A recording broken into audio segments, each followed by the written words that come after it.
For as long as I can remember, barbershops have always been the heart of every neighborhood. They weren't just places for cuts. They were places for connection and escape, a chance to be yourself, a chance to unplug, to unwind, to be free. But right now, the state of barbershops are uncertain. More barbers are going solo, more chairs are sitting empty. So I'm starting this series right here in my community, Culver City. I want to showcase the shops that still stand for something, to give back to the culture that gave me purpose. So welcome to part 1 of the best barbershops in Culver City. Today we're visiting Visionz. Do you feel like clients are more picky now, or they just kind of know what they want, or do they still not know? I don't think they still know what they want. No? No, I think they see something online and it looks cool, but they don't think about their head shape, their type of hair. Yeah. So 50% of the time they show up and I'm like, bro, like that's not gonna fit you, you know? Like you don't have that hair, you're missing like 2 inches of the front hairline. What's the best way to walk a client through, or like what's the best approach a client can do when they come in, they sit down? Like, you want them to show you a picture? Do you want them to like already have something in mind, or what's the process like for your clients or for the clients here at Visionz? The clients here at Visionz, I think if they at least have an idea of what they want to go for, at least it gives us some information that we need to start the consultation process. Mm-hmm. and be able to see and visualize if that's gonna fit their face, their head shape, and go from there. Gotcha. So a picture at times, it will probably be like the best way to start. I think also like depending where the customers used to get their haircut before, I think the terms that we use in different barbershops can be completely different. Yeah. So like we had situations where a customer would come in and be like, oh, I just want to keep the top, I just need a high fade. And then we try to make sure like you want a high fade, like a military fade. They're like, oh no, just like the sideburns right here. And in reality it was just like a taper. A taper. Oh, because he's using different language, different. Gotcha. So we're like, how did you come up with, Yeah. Hey, what do you think about, so there is, like when you go to the doctor and Right. you have your chart, right? As a doctor, like when you go to the doctor, you have a chart. Do you think a chart for a client will work? Like their own personal profile with their cut, their service, their preferences, their non-preferences, because I know women do it. I know, because you can't keep track of everyone's color formula. Right. You can't keep track of everyone's, it's hard to keep track of everyone. So do you think for barbers, would it work for a client to have like a profile with like pictures maybe, and then like their preferences, if they like tapers, if not tapers, or and they can just kind of take it from barber to barber?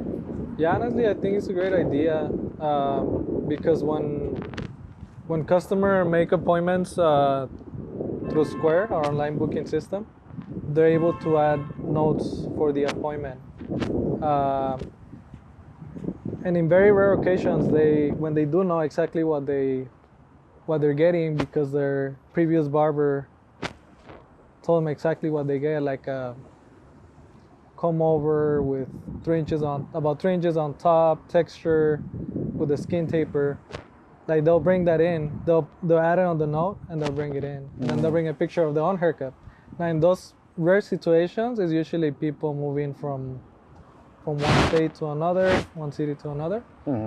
So honestly, that's like the ideal scenario. So something like that. So something like that would work. It would work and make it easier for the barber and the customer Yeah. to really achieve that customer satisfaction. you know, Which I think, at least for me, that's the ultimate goal. Yeah. I mean, even if it's the most perfect haircut or the most imperfect haircut, if the client likes it and that's what they're looking for. So definitely that's actually a great idea. Nice. Okay. That was just something I was thinking about. I do it with my clients. Everyone has so similar how everyone has their own square profile. I make the clients that are down to do it. They all have their own Google Drive, and so I take pictures around the head, and then I have some basic questions that they answer, things they don't like, things they do like, and then I try to educate them on like the different terminology or whatever. But and then I put like a hair care guide in there for them, and most of them don't use it. But if they were to go to someone else, it would be like a good starting point to hand over to someone else.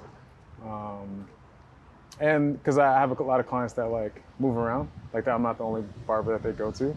So them having something to hand over to the next barber has helped them a little bit. I think that's a lot of maintenance though. Yeah, I mean it's a lot, but it works, and it can be very rewarding both for the barber and the client. But at least from my experience owning the shop for 6 years, I don't think every barber would want to go that far to do something like that. Why wouldn't a barber want to do it? A lot of barbers, it's too much work. I think it's more, I had people, I've heard of different opinions from different barbers, not specifically, creating profiles like that, but also how we can improve our customer service and our consultation process. And several barbers would just be like, no, I'm not gonna do all that. When the client sits on my chair, I'll deal with it. Gotcha. So, and I think hearing that perspective, but also what you're talking about, it's really for the barbers that really want to reach that level of customer service. And is customer service important for you here at Visionz? Very important, yeah. Probably, I always tell the guys that it's just as important as the haircut. I consider 50% of the haircut quality as important. Well, 50% of the service is the haircut quality, and 50% is the customer service and experience. Gotcha. Yeah. Very important. What's the type of experience that you like to give your clients here at Visionz? The type of experience I like to give my clients is for them to feel welcome as soon as they walk in. That's important. But I like to talk to them about their previous experiences at other shops, or how they ended up at Visionz. What made them step away from the previous shop, or if they go to different ones, why not just go to one shop or one barber, and try to find out if they're what those issues are with those places or those barbers, and create a solution for them to be able to feel comfortable in the environment, to enjoy the haircut experience overall, and also be satisfied with what they're getting. What's been the most common reason that people come to Visionz? What's the problem out there in the world with barbers? Because I get some too, and they come in with like you said, they come in with a reason of. It might sound crazy, but even before I had my own shop, working at a very small, low-key barbershop, I think the number one reason that I hear, they didn't feel like the barber cared enough, either for the haircut or for the individual. I think I would hear a lot of, for different reasons, the barber kind of ignoring the client while the client was on chair. So if there was like other barbers around, they'd rather be talking to the other barbers than the customer sitting on the chair. So they'll feel like they felt like they were just like a money sign, walking in, sitting on the chair, and then leaving. And I mean, of course, we are service providers. Like the service we provide is a haircut, but it's also the experience that we have to provide for the customer, and that should include, you know, customers interacting with the barber as well, and the other way around. You know? Yeah. I noticed when I came in earlier, all the barbers here, you know, everyone was very attentive to their client, and it seemed like everyone was very happy leaving. Like there was no awkward. I go into some shops and the client's just sitting like this. You know, they're like, I'm like, you okay? So, but yeah, to everyone, all the clients, they were just like, they were relaxed. They were like enjoying the service, talking. You know, they were, and I think that's how it should be. So I think it's dope that you guys prioritize customer service and everyone feels welcome. And but also, I think it's for any barbershop. I think the haircut quality has to. That's like the basic, you know. At this point, especially like the depending on in the price range. Because, you know, like there's super cuts. I don't know how much they charge, but last time was like something around like 35, right? Like 35, yeah. So I think they aim more of like a different type of clientele, clients that they just want to be in and out, show up with no appointment, and, you know, just cut it shorter, like, you know? Not really care, because there's people that don't really care much about the barbershop experience, so. But I think like quality has to be one of the basic things that us barbers should expect to deliver. And if we don't have it, then it's totally okay to work on it, you know? It's interesting when you see a barber get really, really, really good at cutting hair, and they're like, I'm the best. So that means like, you gotta listen to me, or like, this is, you know, and I don't know if that's not fair to the clients. That's not fair to the people who genuinely want to just get a good haircut from someone, but you take it to another level of like the ego, you know, and I don't think that's fair to the client. Definitely. I think it's, like you said, it should be a bare minimum to be good at your craft, and then like, I know. Now it's the service aspect. It's the exactly. You're talking to people, like you don't want to pass that energy off to someone else. It's true. There's been situations where like customers call and their first question is like, who's the best one in the shop? And I'm like, wonderful question. I mean, everybody here is good and talented. I think everybody can give you a really good haircut and really good service. And no, but who? You know, I'm like, well, this person is available, but it really depends what you're looking for, you know? Exactly. Because like, we have people that specialize in long hair. We have people that specialize in fading. People that specialize in beards. So for you, it might be a different perspective on who the best one is to like me or like the other person here. You know? Yeah, I mean, you make a great point, and that's one of the main reasons, or the main things that I want to highlight with the series of showcasing barbers and shops is the best. It's subjective, you know. It is. Yeah. It's like you said, it depends on what you're looking for. And do you think? I know barbering has, like, it's more acceptable to the public now. Like, it's more like, because you said it's an art now to the public. Do you think they know that there's different styles of barbering, or does the public still think that cutting hair is all the same? It's a very small part of the population that actually know that there's different styles.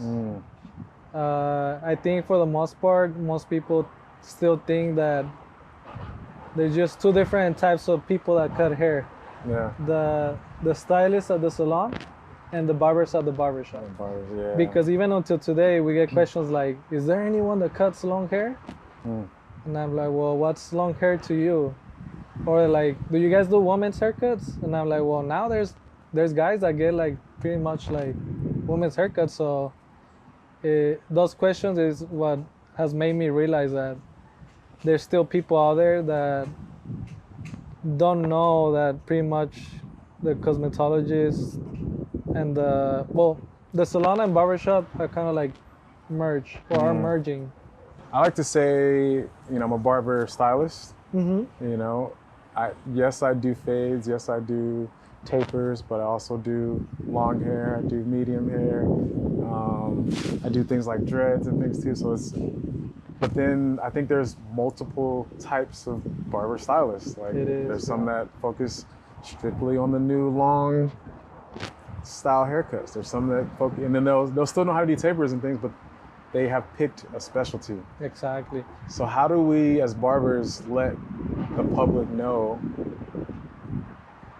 about the different styles? Like, is it just showcasing your work on social media and then just like letting them find out, or? Honestly, for me, the social media aspect has always been kind of like not my thing. Yeah.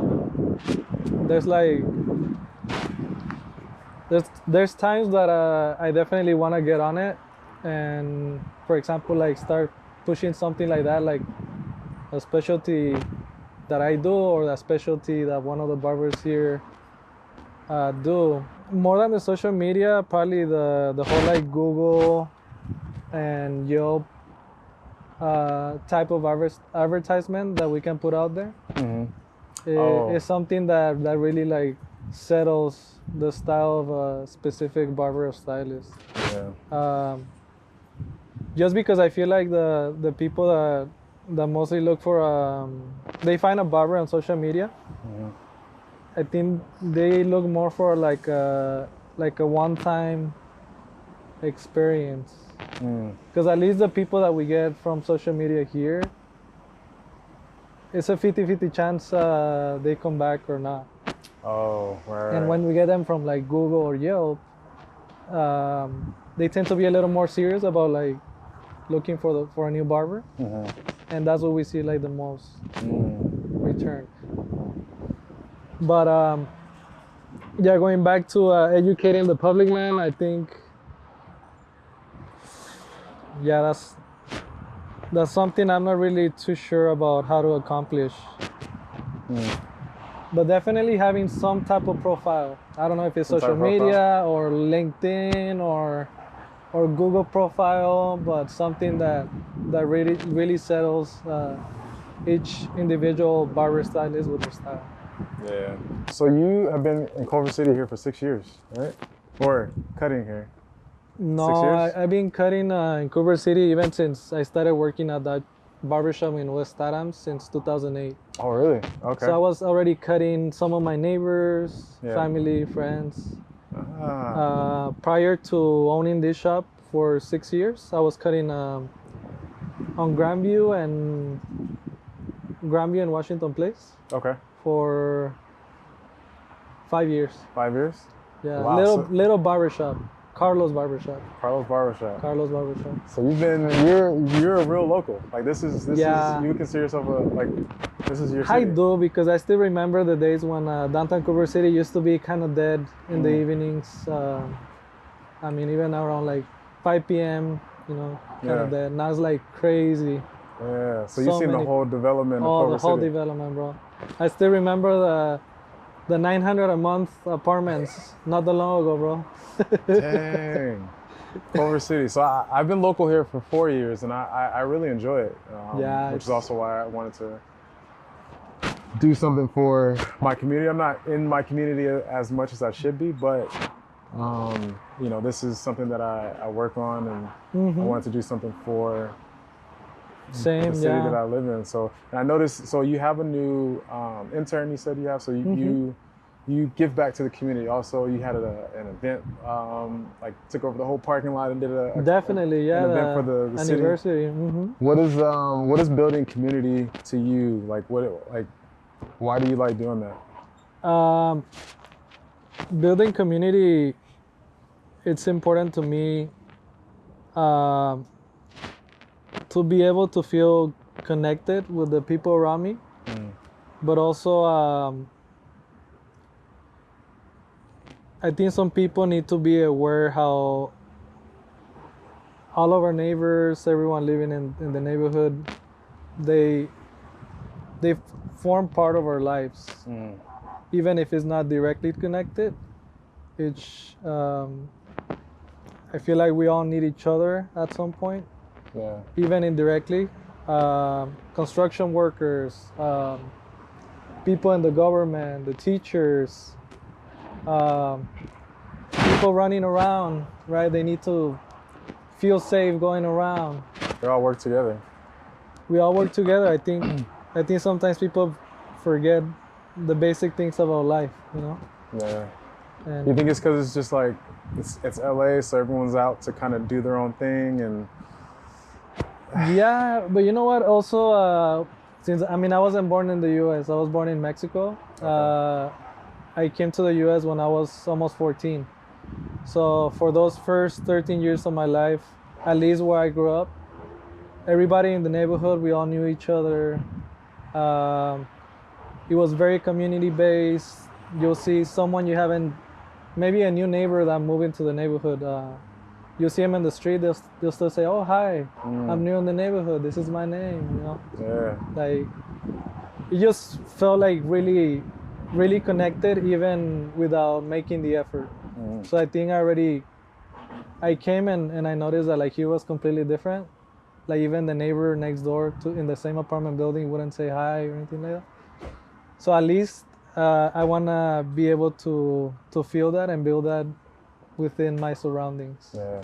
And Yeah, I think that's awesome, man. yeah, That's awesome. it's a good feeling too. Like for example, we would never imagine that like one client here was gonna become part of like the Culver City government and eventually become the mayor. And it's like that's one example of like how building connection with people and really building a community can eventually kind of give you like a life lesson, you know, like you don't really know who that person might be or who they might become in the future, you know? Yeah. Thanks. So your client here ended up he went into politics, became the mayor. Yeah, so he was just a neighbor here, right? Okay. And then he started talking about like, oh, I'm running for the city council. Then he became city council, and I think was it last year when Biden came to Culver City? I think so, yeah. Yeah, last year. And then he was already city council, and then I saw him walking down to the library, and I'm like, "You're gonna go meet with Biden?" He's like, "Yeah, I'm gonna be in that meeting." Hey. That's crazy. Yeah. Wow. And then this year, like he, I don't know how it works with like the whole government within Culver City, but we found out that he was the mayor, and I was like, "That's crazy, man." Dang. Man. But also he's also because he saw like when we opened the shop and how we started, how in like small ways we try to connect with the community. He's been able to also recognize that, and that's something that we would never expect. You know? Yeah. Man, that's awesome. Yeah. That's got to be a good feeling when you open up a shop. And I mean, I feel like that's the one thing I'm missing by not being in a shop is the community aspect of it. Barbershops have been a big part of the community for forever. And do you feel like the industry is changing in a way where barbershops are not as essential to the community, or do you think they're still essential? I think we're still essential to a community. but more of the new barbers, the younger barbers, I feel like because they're so connected to the social media aspect of the industry, they forget about real life situations, which happens in a real barbershop within a real community. I think sometimes we become like really attached to getting that social media recognition and also building more of that community within the social media. Yeah, it's just a different community, right? It's still like, I guess it's a community, but it's not physical community. Is there one that's more important than the other, or should there be a balance between the two? There should be a balance. Yeah, just because even though social media hasn't been my thing, I'm able to recognize that it's also a good way to put yourself out there as a barber, get yourself known and connecting with others. Maybe even reaching farther away. You know? Man, barbering is the cool job now. It wasn't cool for a while, and now we have a lot of new people like, oh, I could do that, make a lot of money, and this and that. Like, how do we convince the younger, newer barbers that we have a big responsibility? Like, we touch people every single day, right? Because you said you have 15 stylists here. You have 15, and that's a lot. And it's hard to keep barbers now with people running around and doing their own thing. Like, how do you build community with the newer generation that wants to be separated? I think it starts by setting the example. Setting the example in a way where you have built relationships with all kinds of people, but also allowing them to experience themselves. So give some direction to what they have to do and how they have to do it. But also if they feel that there's a better way of doing things, well, allowing them to step in. And if us that we're more experienced, we know that it's not gonna work out, like it's fine to still let them get through it. But if, at least for my personal example, if I'm not sure if it's gonna work out better or not than the way that I'm telling them, I'm giving them the opportunity to really show a better way of doing it. And if they accomplish it, I think we're both learning from that, but we're also like learning from each other and building that connection with the older experienced barber and the new one that's still learning. Because I think sometimes I've done it, right? Like when I initially became a barbershop owner, I definitely wanted things done only my way. But I feel like you're not giving the opportunity for the younger barber to learn and do things in ways that work better for them, and they feel limited to what they want to do and how they want to accomplish it. So it's one of the most important things that I learned, along the way, mentoring other barbers.